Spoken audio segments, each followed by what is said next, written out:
always remind myself, like, my daughter's not missing out on anything. Like, cake, I'll make it for her. You know, whatever she wants, I'm gonna find a way to give it to her. She's not gonna miss out on anything.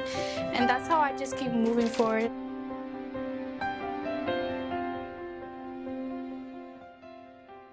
Penelope is allergic to milk, eggs, peanuts, cashews, sesame, and gluten. My daughter's name is Elena Grace Perez. Her food allergies are milk, eggs, soy, and peanuts, and seafood. Aiden has food allergies to dairy, eggs, peanuts, tree nuts, chocolate, seafood, and he does have traces of allergies with squash, cucumber, mustard, and then a lot of little random things.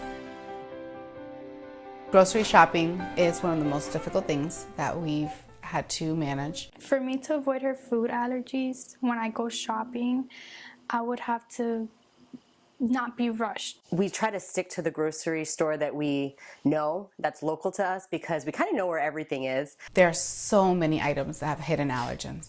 So we learn to read the labels on everything. I would literally have to take my time to read the labels, make sure that whatever I do buy, it doesn't contain any milk, eggs, soy, or peanuts. With all of his food allergies, I mean, we could be standing there in aisles for so long, just looking at the back, looking at ingredients, making sure that he's not allergic to anything. We do have an action plan. We're really, really careful, but unfortunately, there are still some events where we can be as careful as ever, but you know, it's just so suddenly something bad could happen. Unfortunately, Aiden has had some occasions where he did go into anaphylactic shock. If she's having a mild reaction, you give so-and-so amount of Benadryl or so-and-so amount of Zyrtec. So if it's hives and vomiting, or if it's vomiting at all, or if it's facial swelling, or any of those, it's immediate epinephrine. After we do identify it, we decide what type of treatment we will use. Either we use the EpiPen, or we could just use Benadryl.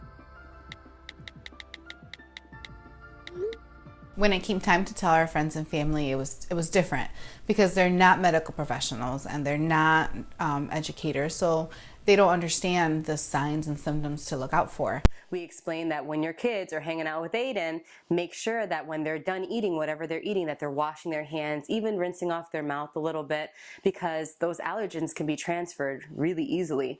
And of course, the last thing we want is something like that to spread. Something I would tell my friends and family is we would appreciate it so much, like for people to take the time out to do the research. It doesn't take much to go on Google and do some research on what it's like to really be in a family or be the kid that has all the allergies. Figure out what the child's allergic to. And if they're coming to your home, it would literally mean the world to these parents if you had something that their child could eat. I'll never forget the first time she had an allergic reaction. It was later in the evening and our daughter just started profusely vomiting. And we looked at her and we're like, what did she eat today? Oh my God, what's happening? And we looked at her, but then suddenly she started like swelling and getting lumps and bumps all over her face, and she was red everywhere. And I looked at my husband and I'm like, Brandon, what do we do? Do we call 911? We didn't know what to do. Is this an emergency? What's happening? We call 911, we put the phone on speaker. Brandon's holding her. I grab the Benadryl. We measure out the dose for her that we thought was appropriate, and we just administer it. I have no clue how we were able to keep it together and do the right thing at that moment. But I'm assuming it's just a natural parenting thing going on and all the adrenaline surging that you just do whatever you need to do to keep your kid alive. I'm just so thankful. I'll never forget opening the door for the EMTs, and he looks at me and there's a woman behind her and they're just looking at me like, you know, what's going on? And I just hand over our infant and I just collapse and I just start crying. And they look at me, they're like, it's okay, we're here, she's safe. And that was the moment I realized that there's something wrong with her. They gave her a dose of epinephrine in the emergency room, and we just kind of sat down and hugged our child and for the first time in like hours realized, okay, she's okay for now. She's safe. We're in a good place. but it was the scariest thing we've ever had to experience. I feel like I have emotional support. It took me a while to find it. Because you can find support, but it's different when the person literally understands exactly what you're going through. I didn't really know a lot of moms that had so many, that had a kid with so many allergies. So I was like, who do I talk to about this? I started finding these really cool resources. One is called Kids with Food Allergies, and it was almost like an online platform, an online support system. So that was really cool. But at first it was extremely difficult because I felt like nobody could really understand or relate. Unfortunately, there have been times where Aiden felt excluded. I felt excluded as a result, and it was extremely emotional. And the first time that it happened, we were at a birthday party and I was unprepared. Usually I'm very prepared and I have everything, you know.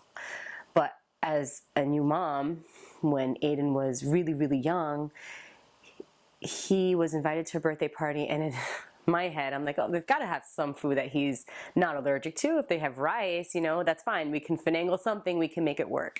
Unfortunately, there was absolutely nothing that Aiden could have to eat. And that wasn't the worst part. The worst part was the cake, because he didn't have anything to eat. And then when they started cutting the cake, it was the first time that I saw Aiden's face, and he was completely disappointed. And he looked at me and said, Mom, why can't I have cake? You know, and that crushed me. I find it really hard to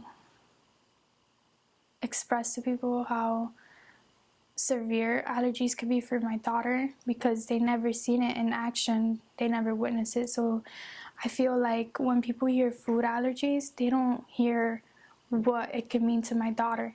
Allergies don't really run in our family, so friends is the closest thing to emotional support that we have. Jana Lee, Melissa, they both have kids who suffer from food allergies. Thankfully, when I did find out, I reached out to Jana Lee. She told me everything that she had went through, her experiences, how to deal with it. Also, Melissa, she has her daughter, and they just guided me in the right direction in how to deal with food allergies.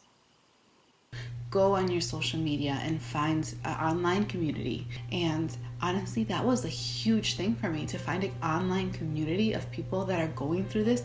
It made me feel all the less lonely.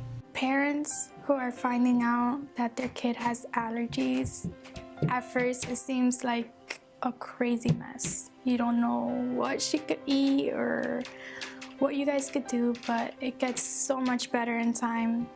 Keep going, you know. There's times there are hard times, but we do what we can and things do get easier. If there was another family going through this, you know, or a parent that has a child with food allergies, especially severe ones, reach out to other parents. Reach out to other parents that go through it all the time. Maybe there's a way that things can be easier for you.